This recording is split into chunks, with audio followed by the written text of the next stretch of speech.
office. If you didn't get a chance to sign in coming in, just make sure you sign in on the way out. Keep getting a bunch of people bunched up over there. Just make sure you get signed in on your way out. You'll see some pens and paper being passed down. I'm going to talk a little bit about that real quick. So, with these meetings that we come in and we do once a month, one of the big parts of that, one of our big goals of that is that this information that is distributed here will make its way down the line, right? So if you are a GF here and you got foremen working for you, that you'll take it to them and share it with them and share it with the journeymen and share it with the apprentices. If you're a foreman, share it with the journeymen that are working for you, share it with the apprentices. If you're a journeyman, share it with the apprentices, right? The idea is that, it starts here and then we have it, trickle down, right? We want to get this information out. So one of the things we've done to help facilitate that is we've tried to make sure you all have a pen and the agenda for today's meeting, so you can take some notes, any key things that you hear today, any examples that you see that maybe trigger something that would be specific to the job you're working on right now, whatever else, you would take a note of that. Make sure you put in some chicken scratch so you'll understand 30 minutes from now, and you'll be ready to be able to pass that down. I think sometimes that piece of this gets lost a little bit, right? I mean, we get everybody together for this, but that's a big part of it. This is where we take the ball and we kick it down the hill, and it's really important that you guys help continue to move it down the hill, and everybody hears what we got going on.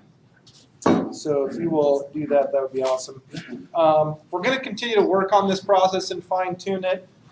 As a safety committee, we've talked about doing something along the lines of trying to create like a packet or something like that that a foreman could take to be able to take back. We've been shooting the video, and the video is available and is a tool for people to watch. We know that isn't always going to be the perfect situation based on the job that you're working on or whatever else. And sometimes taking this information you get in the IFE meeting and sharing it as another tailgating topic of your weekly safety meeting or something like that might be a really good way for us to get that information passed down the line. So this month we're talking about tools, using the right tool for the job. Picking the right tool. We've got a couple of demos we're going to go through and a couple things that we're going to talk about with that. While Mike presents us with some information, we talk a little bit about incident review. I want you guys to start thinking a little bit about any good stories or any funny stories, anything you might have that you could share that we could get some feedback out of that would be about some tools that you've used in the past, maybe some mishaps you've had happen, or maybe a really cool trick that we've come across with using those tools. So, just kind of random side note, but I had a journeyman that I actually didn't really learn anything about being an electrician from as a young apprentice. He was actually a terrible journeyman electrician, just being totally honest. He was really bad. But one of the things he did tell me that stuck with me that I think is really, really valuable is he told me, he said, Joe, if during your 5 years of your apprenticeship, if you worked with one journeyman, he would have the ability to teach you 10 tricks. Every journeyman's got 10 tricks. He said if you could work with 10 journeymen in the course of your apprenticeship, you could come away with 100 tricks, right? 10 from each one. So imagine if you're in your 5-year apprenticeship, you could work with 100 journeymen. What kind of stuff you might be able to pick up. So I mentioned that because we're in a room with a bunch of people. One of these weeks we should tally up how much experience we have sitting in one of these meetings. I mean, we've got, I don't know, thousands of years of experience probably sitting in here. This is a really good time for people to be able to share, whether it be a tip or a trick with a tool or something like that. So think about that. Think if you've got anything good to share, we'd really like some feedback as Mike comes and talks a little bit about incident review. All right, thanks, guys. Well, overall, we actually had a pretty good month. We did have one OSHA recordable. A worker using a drill, drilling a hole in a box. The bit ended up catching, and the drill rotated, and he smacked his hand on the side of the cabinet and ended up getting some stitches in his hand. So that was the one OSHA recordable we had for last month. We had a total, let's see, we had a total of 12 incidents on the report list, 3 first aids. Somebody was moving a 20-foot piece of strut by himself, swung around the corner, and he found the back of someone's head. Luckily, they were wearing a hard hat. Somebody slipped on the stairs, hit their hand, and cut their thumb. No stitches necessary. It was just a Band-Aid first aid. And then someone stuck about a 1.5-foot piece of strut on top of a wire rack. And somebody was moving the wires in the wire rack, and the piece of strut fell down and smacked them on the arm and cut them. Once again, no stitches, just some Band-Aids. We had some near misses. Temporary guardrails using steel studs, sharp edges on it. We ended up talking to the general contractor, and they actually had them trim it off and do it properly. We found some rollers. That was us. Somebody had gone through and cut some conduit pieces, and there were rollers left on the floor. Plywood ramp at the entrance to a job site. Badly damaged, trip hazard. That was identified and, from what I understand, has been fixed. Not EC, but poor housekeeping on a job site. It looked like a bomb had gone off between the drywallers and the steel stud guys. It was really bad. And then extension cords, temp power cords, laying in big giant puddles of water inside of a parking structure. That never happens, right? Now, we had 3 observation only, and the difference between an observation only and a near miss is these are self-imposed light duty, where we have a worker that comes to us that has either hurt their back, their arm, their foot, and what we do is identifying that. Once they come to us, we find another task for them to do within the scope of what an electrician does to help out on the job site, but remove them from continuing. So we had someone that had ended up slipping on the stairs, slips, trips, and falls, right? Smacked his elbow and was involved in wire pulls. So we moved him away from the wire pulls. I don't know exactly what they had him do. This happened in Portland. But they were able to allow his elbow to heal up, and he went right straight back to work. Someone was lifting an awkward lift. Actually, it was a piece of 5-inch rigid, and they were manhandling it around, and they ended up hurting their arm and their wrist, so we ended up having them not do that for a while. And repetitive wire pulls, some guy had a really sore hand, almost like carpal tunnel. So self-imposed light duty. So overall, I mean, and what's really cool is those 3 observation onlys. If we would not have stepped forward and done what we needed to do, those could have turned into OSHA recordables very easily. So once again, the importance out in the field, if you've got one of your workers comes to you and they should feel free to do this, say, hey, you know what, I've been standing in that man lift pulling wire overhead for 3 days, my back is killing me. Let's not allow them to work themselves into going to the doctor, okay? The Pre-Tech Incident Report app, has everybody downloaded that? Don't be shy if you haven't, just say so. I printed out some of the instruction sheets, so instead of trying to go through it as a group and all that, the instruction sheets, I've got some over here, some in the back, and I see a lot of you pick them up. So please fill those out. The other side of that is, so far, where's Don? Hey, Don, 2 thumbs up. Don's group, by themselves, submitted more hazardous condition and near-miss reports than all of Portland and all of Albany, all by themselves. Now, have to go back one more step. Curtis's group submitted 1. Don's group submitted 9. The rest of the divisions submitted none. So the challenge to everyone out there is to, once again, not silly stuff. I guarantee you all have seen things on the job site that need to be paid attention to.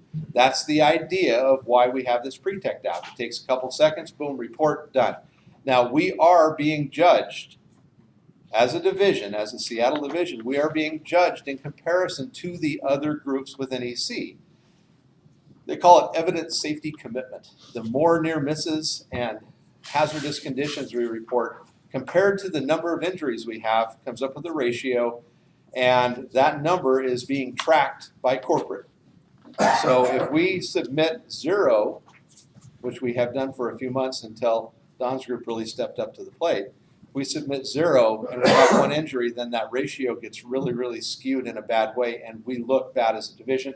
And to be honest with you, that is not what we're doing out in the field. I know better than that because I see the results that you guys are all doing. So use the app, please. Like I said, no silly stuff. We did I kind of go off topic just for 1 second. We actually passed for the 4th year in a row now. We are AGC safety team members. Anyone who's got a job site or a van, please contact me. We have a sticker that's important that you prominently display. We have small ones for the van, larger ones for the job sites, and I'm waiting for 250 more hard hat stickers. But what this tells the Department of Labor and Industries, if they come on site, let's say the plumbers are behaving badly, and they come on site to investigate the plumbers because we are AGC safety team members, L&I is not supposed to even bother us. Now, if they come on site because we have done something wrong from a safety standpoint, they can address that one specific issue, and after that, they're supposed to go away. Now, this is not a get-out-of-jail-free card. It is something that is very powerful. It prevents L&I from just routinely coming in and bothering us. Now, that doesn't mean we behave any differently out in the field. We need to do everything. The reason why we got that certification is because we do things so well. And once again, pat on the back to everybody out here, because that our numbers and the things that we've done in the Seattle office have really shown that's why we got that certification. So if anybody needs any or has any questions about that stuff, make sure you get in touch with me and I'll fill you in. Are these the hard hats or are these the vans? Those are the hard hats. I've got the rest of the stickers over here. The van stickers are small. They go in the back window. If you have a job site, they need to be prominently displayed. So if you've got a trailer or a break room, stick that sticker on there, and we've got plenty of them, and they are free. Anybody have any questions? Specific? Excuse me? Local specific? State of Washington. State of Washington. I'm just gonna jump in a little bit. Please. When Mike touched on the app, we really need you guys to buy in on why we report those incidents. Who thinks that those incidents don't need to be reported? Well, if everybody thinks that they need to be reported, that means everybody in the last month, I know you've seen at least one thing, why haven't you reported it? That's the question you gotta ask yourself. I'm not up here trying to badger you, and it's not about the numbers. I don't care if Portland sees the right numbers or we get accolades because we're reporting a bunch of crap. It's because we need to report what we see on the job site to keep it out in front of everybody. Mike needs to bring a copy of those reports that you get every month and share them with you so we know what the hazards on the job site are, so it keeps it in the front of our minds.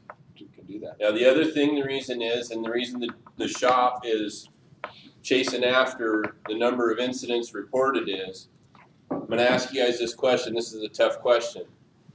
How do you gauge whether or not the safety program is working? Simple answer most of you probably came up with in your head was nobody gets hurt, right? No. That has nothing to do with the safety program. Anybody can tell me, besides Ryan, because he just whispered underneath his breath, how do we know, and they call it the safety culture index, if I remember right, they're a nice buzzword. Yep. How do we know that you guys buy into, we're looking for and participating in the safety program? How can we tell? When you do your pre-test plan, you bring up the safety PPE, the proper way to use your tools, ladders, scaffolding, anything and everything you have on the job.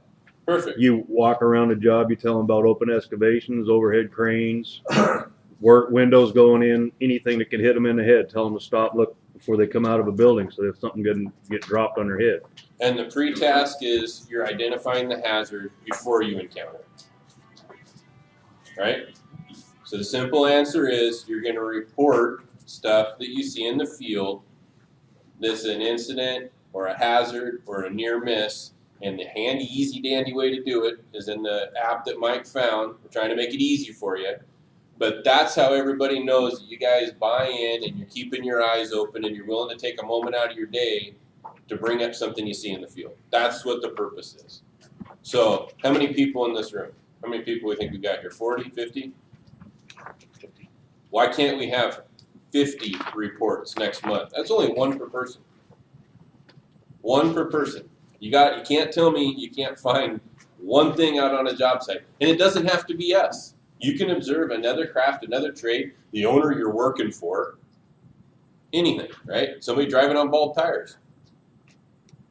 You guys get it? Can you buy into it? Everybody turn in one this next month? That didn't sound very convincing. Everybody turn in at least one this next month? Yes, drill sergeant.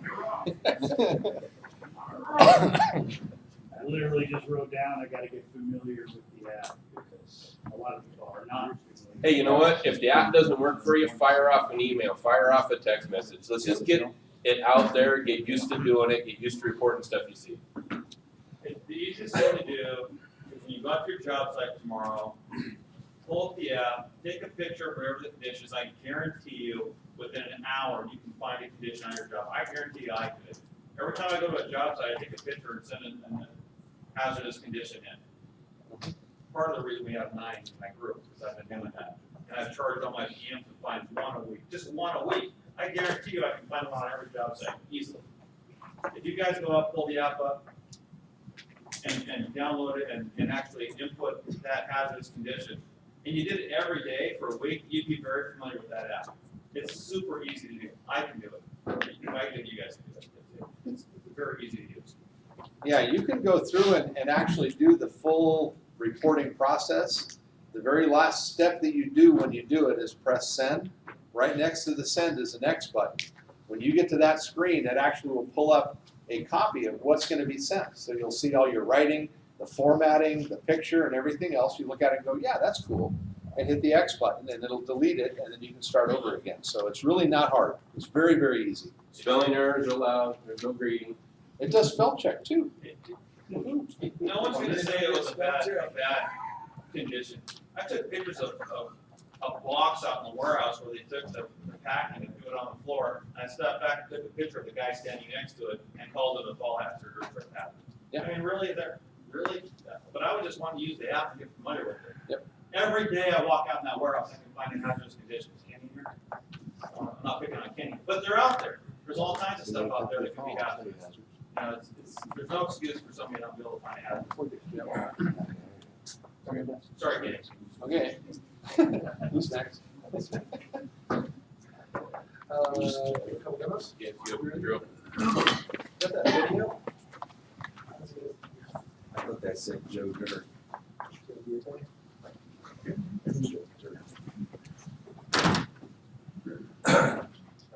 Yeah.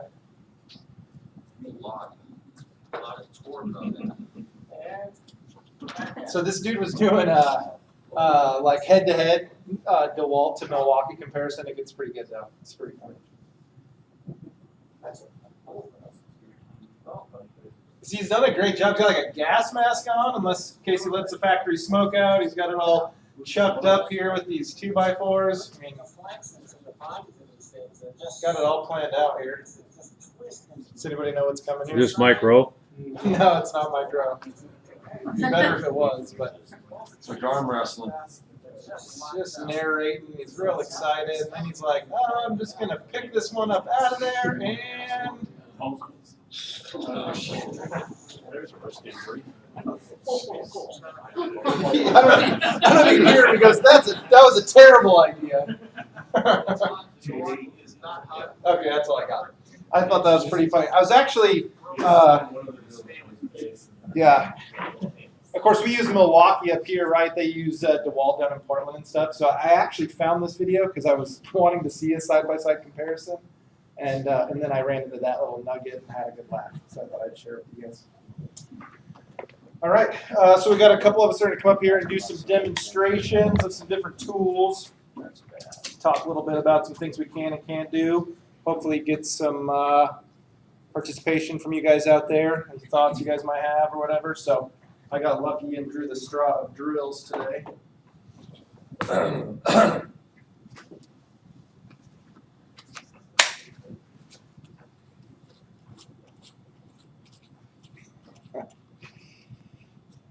How many of you guys used one of these?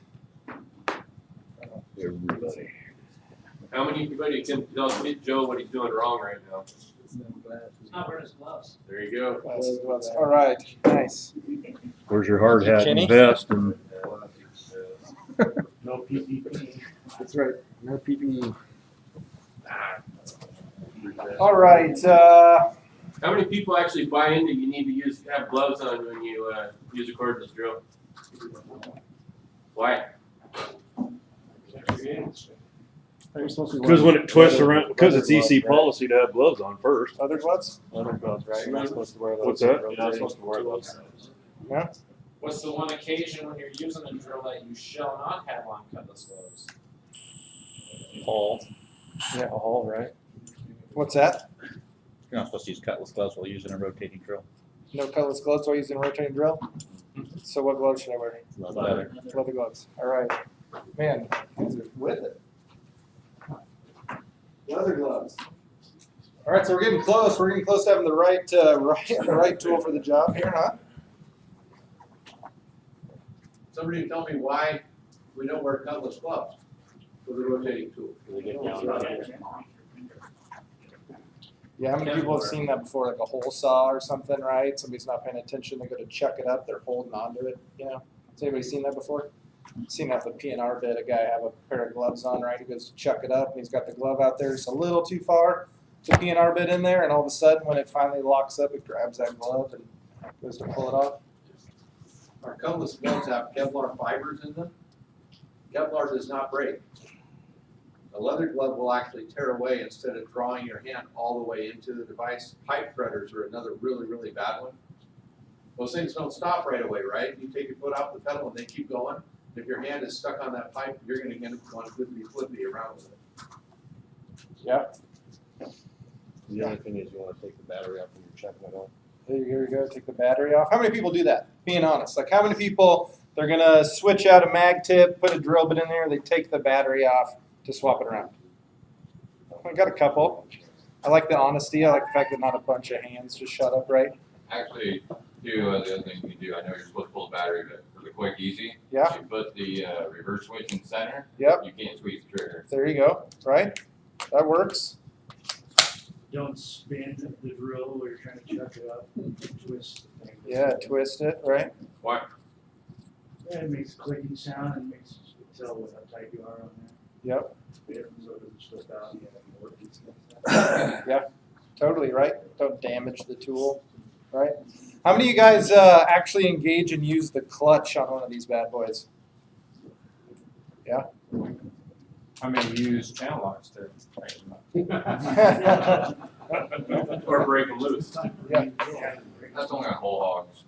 How many people know these Milwaukee drills have an adjustable chuck, like a 24-point chuck for the clutch, and then have another setting to determine whether you're running a screw, drilling a hole, or doing like some little quarter-inch Zamac roto hammering, right? Got a couple different speeds. What else? You guys have already told me a bunch about this drill. Got anything else? Yeah. It comes with a handle. Comes with a handle? Secondary handle you can put on here? Yep. Yeah? They're not real stout though, they will bend. A little bend. Am I safe, would it, the handle save that guy from getting stitches? Probably. Yeah, yeah. What I found interesting about this video was this guy was prepared, right, initially. He had his mask on, didn't want to breathe in any smoke when he smoked the drill, right? He had some gloves on. He even built this setup to keep himself safe. The guy knew he could snap his wrist with his goofy chucking the two drills together. But even in that moment of him trying to make his goofy YouTube video, all of a sudden he lost track of what he was doing, and before you knew it, bam, he was snapping his wrist, right? Just takes that 1 minute of not paying attention. That's why using the trick, putting it in, let's call it neutral, right? Making it go away when you're switching it out, or pulling the battery off, any one of those things. This is an exact situation of why that becomes valuable. The taking the battery thing off, right? Like the first time I heard that, I'm like, I don't have time to take the battery off. I'm gonna be honest with you guys, right? But how many of you guys know you're working on something and then somebody comes up and asks you a question and you stop what you're doing and then you come back to what you're doing, and all it takes is in that moment for you to, oh yeah, I gotta finish chucking this up, give this thing a little gas, and now all of a sudden you've tore your hand open, right? Or snapped your wrist like this guy. Or how many guys keep the battery in and don't even put it in neutral, and you're removing that wood plug out of a hole saw with a flat nose screwdriver through that slot in the hole saw, and all of a sudden you get distracted, you hit that trigger accidentally, that screwdriver just went flying 10 feet. Yep. That's some good stuff. I think I realized what kind of power some of these new drills and tools and stuff had I know it's not a battery powered one, but the first time I used a Maxxis tugger, right? All of a sudden I'm like, wait, they're gonna take this Milwaukee whole hog and we're gonna pull 500s in with it? Oh shit, we are. Damn, this thing's pretty strong, you know? So, all right, who wants to go next? Anybody got anything else for drills? Any other nuggets out there? We talked about that at the beginning. Anybody got any tools or tips? Yeah. What if you're drilling over the top of your head? What are you supposed to do? Face shield. Face shield. Yeah, face shield. EC's company policy, you're drilling overhead, you must wear a face shield. How many guys do that? I just stand on the top of the ladder. Thanks. So a while back, one of the injuries that happened was somebody had locked a bit up in a drill, and they decided to use their channel locks to break it free, and didn't think anything of it. Threw the drill back in the gang box. Next guy comes, used the drill, and there was a burr created on the plastic of the chuck. Sliced his hand up, threw a drill bit in it, went to spin it, drill bit caught, ripped his hand open. I don't remember how many stitches he had in the palm of his hand. That was like 14, a lot. Wow. Yeah, it was a lot. But with what you just said, there's a problem with that. He put the bit in and he spun it with the power. That's Shouldn't have right. done that, right? That's right. Probably wouldn't have cut himself had he not done that. Would not have cut himself if he would have done it by hand. Or at least take a look at the tool before you use it. Exactly. Proper PPE. How many people, when they pick up a tool, they kind of check it out before they use it? Inspect your tools, supposed to before use. I'm not gonna put the battery in, so I don't need to do any cutting today. But how many of us actually, I doubt it, you get the box from the shop, comes with instructions and whatnot, and you just take it out of the box, give the box back to Kenny, take care of it, and then you throw this in the back of your van and you're gone. Briefly looked up real quick, it actually says, danger, keep hands away from cutting area and the blade. Keep your second hand on the handle. If both hands are holding the saw, they cannot be cut by the blade. They basically, I call it making it stupid proof. They break it down for you. But again, truthfully, how many of us actually use that handle? This is what it shows a picture of how to cut. This is what we're supposed to do. But technically, we're out in the field and we're in a hurry. We just grab the pipe, we do our thing, and we cut and we go.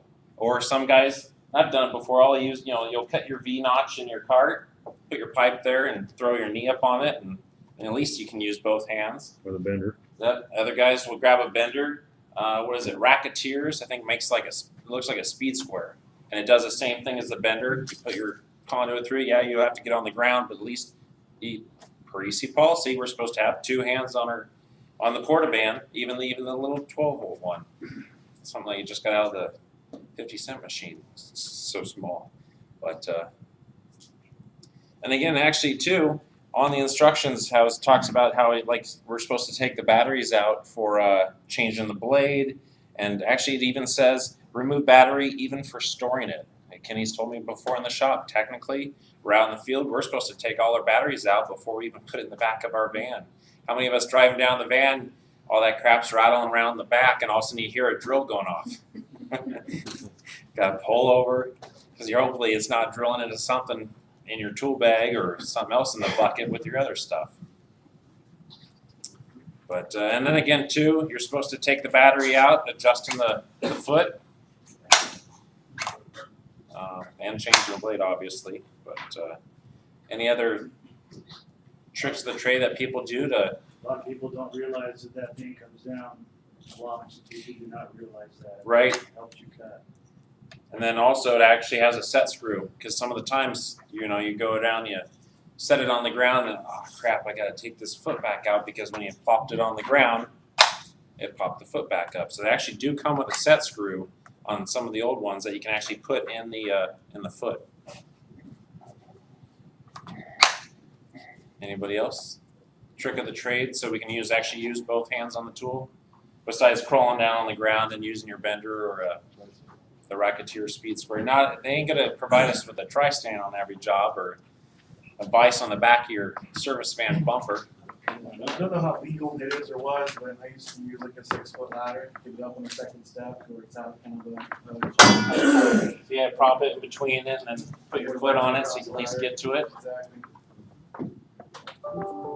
Certainly better than using your knee. Yeah, just kind of kneel down. How many of those vans have hitches on the back? All of them? None will.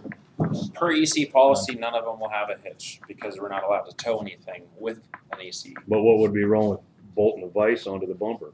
That'd be an expensive vise. Open the door. That's what would be wrong with it. 2 years ago with the Porter Band, we had a fairly catastrophic injury down in Portland. It was an apprentice that was tasked with cutting a bunch of tails off conduit to slide a gutter onto it. And they were all pretty short pieces, one longer piece, and the journeyman actually marked them out for him and said, get on the ladder and cut those off. And obviously we keep talking to people about not letting stuff hit the ground. So as this guy's up on the ladder and he's cutting, that last long piece, as soon as it got to where it was starting to come loose, he reached up to grab it, and the throat of the Porter Band dropped right down onto his wrist and cut the heck out of him. 2 hands, wouldn't have got cut, right? So, yeah, they're very dangerous tools. Who's next? Charles. All right. So I drew straws for a sawzall, otherwise known as a reciprocating saw. Sawzall, I was doing some research, is a trade name from Milwaukee. That tool doesn't require gloves. All requires gloves. Oh, no. So the another name which I hadn't heard before is called a hog nose. I don't know if anybody's got any other names you've heard of the sawzalls. So primarily this tool is used for demo on projects. You see a lot of GCs, tradesmen, using the sawzall for demo action. We don't use it as much in the field, at least to my knowledge, as much as we probably had in the past, because if you get the right tool for the job, we have other tools that can do our cutting as needed or as required. But on wood construction projects, we might be cutting notches into studs for conduit routing or some demo of some wedge anchors down on the floor, trying to get a flush cut on them, kind of thing, where you can't get a hammer to break them over. One thing that I learned doing some more research that I hadn't heard of or seen before is that on these blades, when you're doing a blade swap on a sawzall, they get a brand new blade that's been painted, because they got this little tip here at the base, and that tip supposedly was something used to clean out the hole where it's been painted before, so that the retaining pin, when you go to insert it into the sawzall, can seat fully and doesn't get bound up by the paint. How many times have you taken a sawzall blade, think that it's in all the way, the retaining pin doesn't necessarily lock it in, you might give it a little pull tug, and you're going to start using it, all of a sudden it rattles loose. That pin didn't fully retain the clip for holding in the blade. How many people do that? I didn't know it. Yeah, I didn't know it either. I've been using sawzalls for years, but that little cleaning tip was a nice little tip trick. If you've ever had a brand new blade go in, and the first time you use it kind of rattles out, that might be why. So, some obvious hazards of the tool is an unguarded blade of varying lengths. You have a 4 or 6 inch blade or 8 or 10 inch blade. Now it's a pretty unexposed deal. When you have your hand on the trigger, saying you're holding it with your 2 hands like you're supposed to, not holding it like this, cutting something. As you let go of that trigger, well, it's still going to be rattling as you come down. You get your blade caught on your leg, caught on your clothing, that kind of thing. So there's some inherent risk with the sawzall. You have the base here. You're supposed to be able to butt up to your piece of equipment, kind of let the machine, the blade, do all the work. Well, if you're cutting here locally, the first 2 or 3 inches is what's going to get burned up the most. If you ever get a dull blade, you start trying to take it back a little bit and use the end of it because you got fresh teeth down here. But then you're sitting here doing this because it's not butted up against the guard.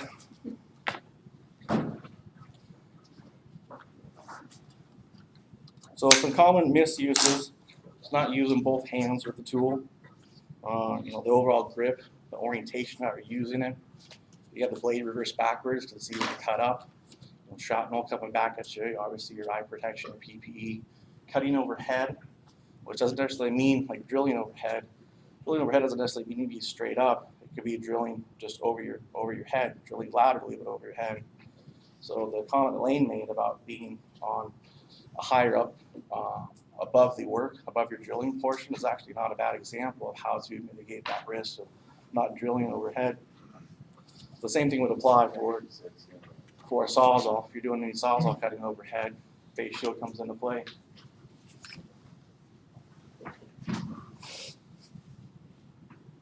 And then, the other obvious thing, which we might not do as often as as a rule that we need to, is removing the power source, when changing blades. So those of us been in the trade for a while, we didn't have cordless power tools when we first got in. Everything was pretty much corded. And one thing that we're initially taught is remove that power source before you do any sort of blade changes or work on the equipment, inspect the equipment, that kind of thing. Well, if that battery is in, that power source is still active. So removing that battery, eliminating that power source, is the proper way to do it. Now, so conveniently the battery in, that we often don't. We don't realize that that power source is still there and active. One little thing that happened to me about last Friday, it's after Thanksgiving, we had a little family outing to go get a Christmas tree with my family. And, they got those little arbor saws at the Christmas tree farm. We go cut the tree down. Inherently, there's somebody who hasn't never used a saw before, and they're coming back, grabbing their thumb because they got their thumb on it. Well, I take the sawzall out because I don't want to be kneeled down for 20 minutes trying to cut a tree down. Just cut right through it. So take a sawzall, keep the blade separately, get out to the tree. We pick the tree. It's a good tree. Put the blade in, cut the tree down. Now we decide, okay, now we're going to carry the tree out, and I remove the blade from the sawzall, and my sister-in-law says, oh, hey, why don't I carry the sawzall? Oh, yeah, great. And she goes, well, why do you take the blade out? As I'm handing it to her, hand it to her like this, the blade's out, but she grabs it as she's asking me why I take the blade out. And as soon as she got the words out of her mouth, she hit the trigger on accident. And if that long wood blade was still on there, it would have been a bad deal.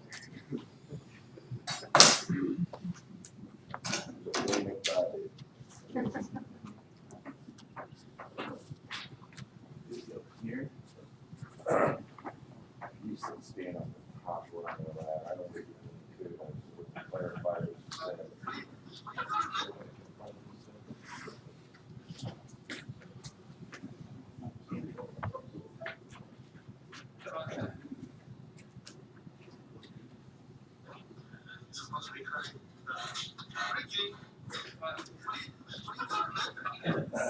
It's not up here.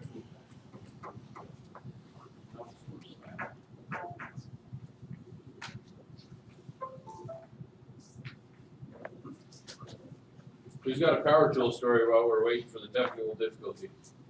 I was working for EC about 7 years ago, and like Charles was saying, keep both hands on the tool, support it. And the guy wasn't, he was using one hand to pull the trigger when he was cutting a piece of conduit above his cart. Well, on his cart was a paint can of spray paint blue laying on its side. He cut through that pipe, the sawzall went down, it punctured a hole in that can, he turned around, he looked like Papa Smurch and blew up in his face. I had a journeyman half hour after we started drilling through steel studs, a hole saw and a 1/2-inch hole shooter, and he pushed too hard on the pilot bit. New hole saw, hit the stud, broke his wrist. What size hole saw? 1.1 inch. It doesn't matter when they're sharp like that, I you know, push too hard. That big, they do sell some, I mean, who's gonna carry him, but the oversized fender washer.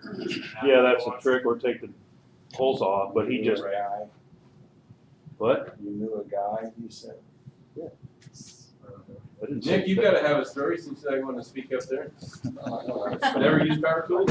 Never. So I got a story. He uses a power pencil sharpener.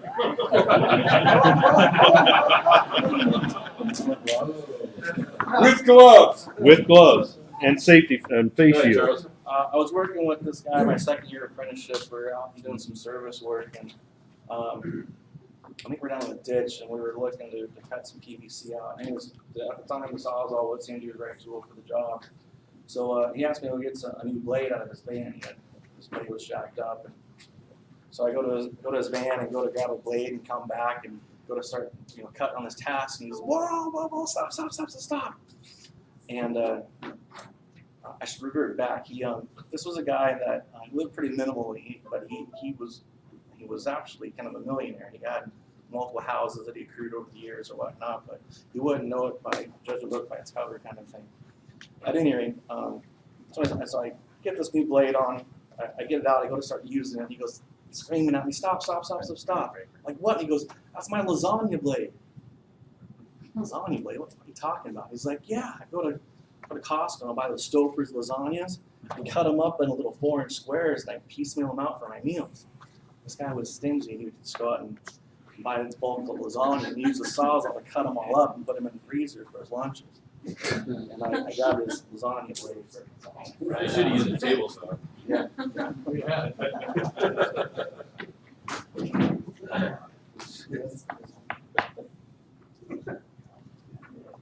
So this is a newbie trying to use the sawzall.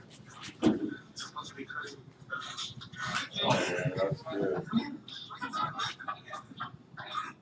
Saw in my hand. That's awesome. That's great. You gotta earn the battery. You'll get it. That's awesome. And this I thought was a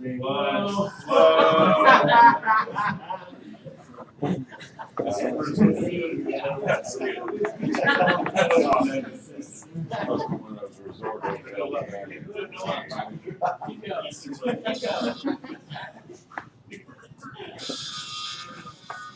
I thought was an interesting use of the sawzall tool. Welcome to Projects.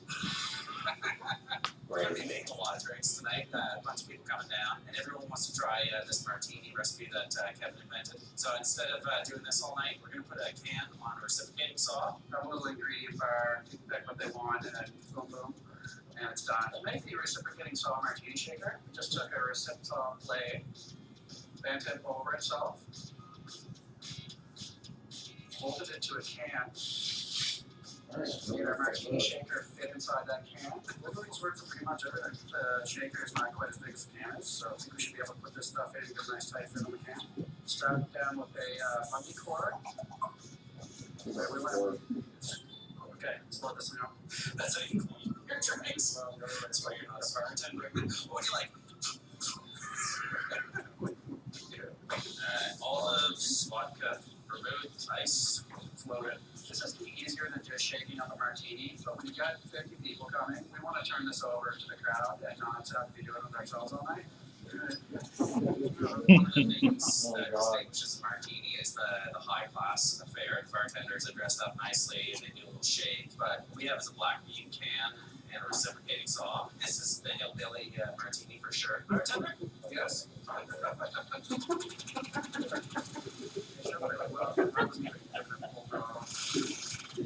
So they say dirty, I don't think they meant straight through your fingers. Martini shaker was awesome. Really easy build. It was really funny watching Kevin mix some drinks, and it worked. There's You have better play just a little bit further out. You should put 2 cans on so you can shake 2 of Further out, seriously, rather than- And it balances out the saw blade so it doesn't break. You're up, Brian. So I was on vacation and I was elected to ladders.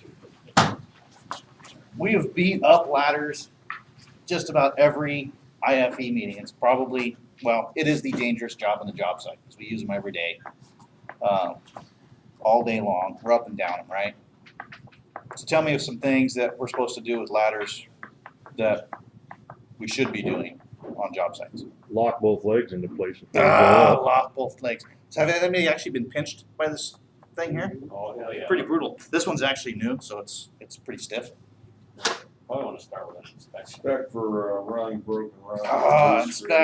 Inspection. Who inspects ladders? Everybody should be. Everybody should be using it, right? Actually, Kenny has a guy from a ladder company or something like that, Fastenal, that comes by and inspects them all. If I remember correctly, he puts, I don't think this is it, but he puts a barcode on it or something, or a serial number, and inspects it, puts a sticker on it, signs it every month if it's in the shop. If it's not on the shop, it's up to you guys out in the field to inspect it. These things get damaged from being thrown around. Sawzalls. Yeah, right. Oh shit, that's the fiberglass. What else? Don't leave it standing up, lay it down on the job site Why is that? for storage, so it doesn't fall on somebody when you walk by and go. All right. Fair enough. What else? What else we got? Check the feet, check the pins, check the fiberglass, look for cracks, breaks, Check for feet. Okay, it's got feet. What am I looking for? see if they're there. If they're there. Okay, if the rubber's missing on one side, starts to teeter, cracks, splits, frays. Checking the pins and make sure they're all there. Okay. Safety ratings. Safety rating, that's what I'm looking for, right? Safety rating. Kenny, do we have any ladders that are not safety rated for 300 pounds? Nothing below that, no. Okay, it's actually this one's right here. Okay, 300 pounds. So,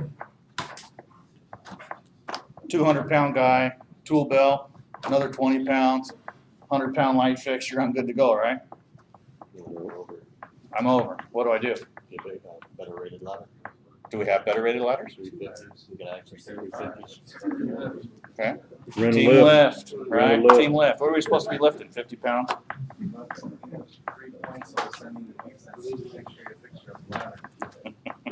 Rent a lift. Rent a lift. What else? What else with ladders? Solid ground. Solid ground. Footing. Proper footing. If it's a 4-legged ladder, all 4 feet on the ground and open, not just leaning up Do against not the wall. use, yeah, don't pull them up and use them against the wall. Other than a 4-foot or 4-legged ladder, what other ladders are out there? The good ones, 3-legged ladders. 3-legged ladders. Love 3-legged ladders. Nice and stable. What else? Extension ladders. What are the rules on extension ladders?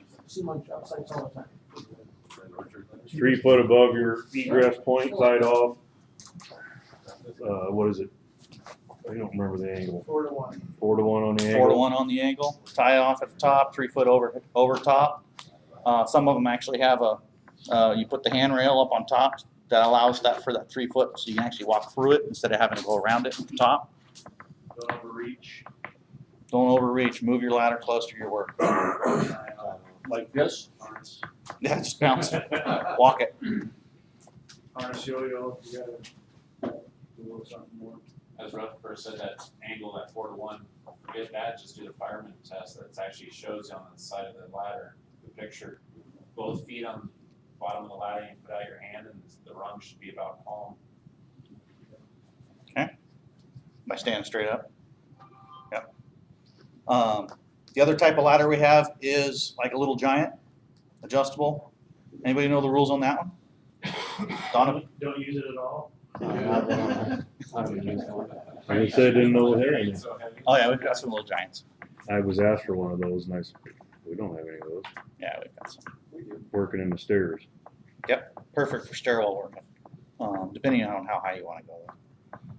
I think the ones we have are rated for like 11 feet, I think, 11 feet height. With the little giants, you know, you got the adjustable sides. You got to make sure that both pins are in it before you get on it.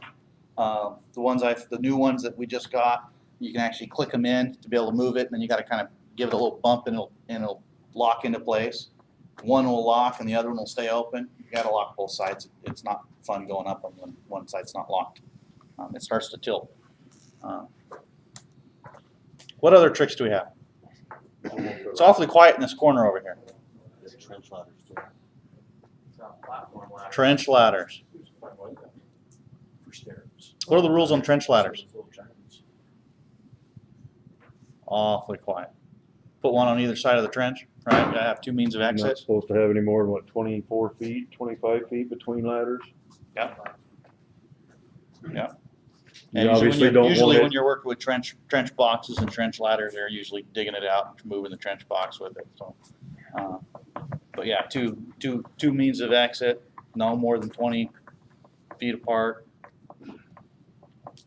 Can I use an A-frame ladder, hold it up in the trench? No. Why not? Can't use that for an extension ladder. Has to be fully open when in use. How about if I take an extension ladder and take it into two pieces? Not ready for it. It's too tall, even still, isn't it? Yeah, you cannot take an extension ladder and take it into two pieces. It has to be together, like it was designed. So we actually have trench ladders. They're single ladders of varying heights for you to use inside trenches. So think ahead. If you're gonna be going in a ditch, make sure you get a trench ladder from Kenny. You've got it. The whole purpose of going through this, guys, is how often do you take the time to actually teach a guy that's just hit your job site to make sure that he has the proper training to use a simple drill, right? I know I don't. Guy gets out to the job site, I just assume they know how to operate a drill. Right, here, the tools are in the gang box, go. Need something, let me know. Right, here's the parts, here's the tools. You're working with so-and-so. Oh, go grab a drill, go start putting straps on. They don't actually take the time to stop and say, hey, when you're chucking this up, make sure you pull the battery. When you're storing it, make sure you pull the battery out, throw it on the charger, and that way the batteries are all charged the next day. Right? When you're changing tips, make sure you're pulling the battery off and chucking it up by hand, not just giving a little bit of juice. Make sure we're wearing our proper gloves. Right? We need to actually take a little bit of time and make sure that the knowledge that we're assuming that everyone knows. Hey, don't forget to put your leather gloves on. What? Leather gloves? Right? I bet you 90% of you in here doesn't wear leather gloves while working the drill. I know I didn't. They're big, they're bulky, they're fat fingers. How am I going to grab some tech screws with leather gloves? Right? Causes a bit of an issue. So, but let's make sure we're taking that 30 seconds to talk to our guys. We got a lot of green apprentices out there, a lot of younger apprentices, even journeymen. Hey, these tools are new. Oh, we're freaking rotor hammer with a vacuum on it. Right? Why does it have a vacuum on it? How do we clean it? How do we maintain it, right? So we got to make sure that we're using the proper tool for the job and the proper time, taking the proper time to do the training. Is that checked out yet? No, it's not. Do you need it? Talk to Ken. First I see the back. Right. When are they enforcing that rule? It's already in place. The silica, yeah, the silica, we're gonna start maintaining those and switching them out until Van's vacuums, yeah. A couple months ago, we were talking about, rotor hammer and rotor hammer ground rods in. I don't know if you guys have been at the Kenny's office, he's got these sitting on his desk. These are ground rod drivers, right, for the rotor hammer, so you don't have to get on a ladder on an uneven work surface, which is usually in the dirt. You slide this up and over the ground rod, boom, you can stand right here with your rotor hammer, drive it down, pick it up, move this up, and it'll drive a ground rod just fine. Get two different sizes. So these are available. Kenny's got them now. So if you need them, he's got them. Are those designed to go into the rotor hammer, or do you have to have the ground rod You gotta have the driving ground cup? rod. These go on. So if this was the ground rod, it slips over the ground rod, But you need the cup for the tool and you to still drive need it. the cup for the tool. Yeah.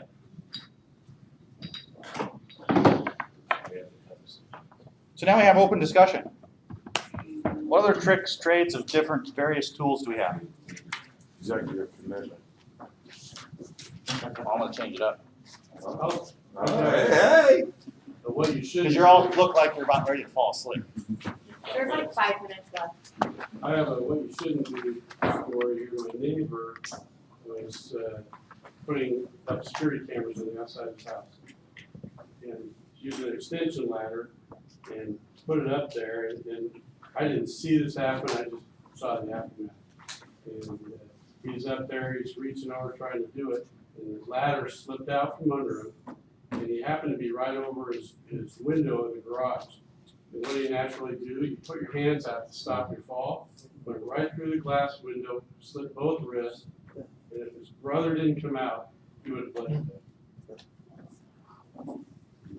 Who's been in such a hurry to get up and down the ladder because you got your earbuds in, you got your rock music going, right? And you're jamming, you're just on a roll, you're having a good time, and you've missed that last step. I've done it. I've done it multiple times. Or the middle step and you end up sliding down. Yeah, yeah. It hurts. There's access ladders for sites. Yep.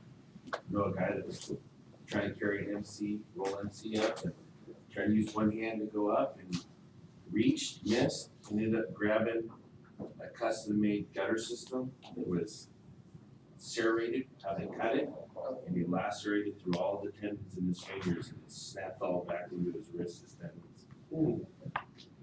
How many times have the service guys have gone out to a loading dock and they've used a ladder that's at the loading dock, even though it's 4 or 5 steps up the loading dock? It's usually bashed into a couple dozen times by the truck. It's all bent up, right? But it's there. Let's use it. But just because it's there and it's made for access doesn't mean it should be used. It should be red tagged. It should be taken out, fixed, repaired, whatever. That's a good one for a picture, right? Take a picture on the pre-tech app, say, hey, this is their access into the job site. I'm not using it. I'm going around. Or setting up my own Are ladder. you allowed to carry up the ladder? No. How do you get your tools up there? Even with a good ladder, access ladder, we had a paper mill. It just happened to be so grimy, you can't tell as soon as you go the first round, it's too grimy. We just decided we're gonna have to go around, and it was all over the place. So those are things that just takes a second to feel how slightly it is and so. Yeah, especially in a paper mill. I mean, it's just, that pulp is nasty. It's slick too. And so how, for something like that, how do you mediate to get from point A to point B? We just stop using Right. it and go. You stop, you evaluate going, we're not gonna go that route. This is gonna be our designated route. Maybe you mitigate some of that slush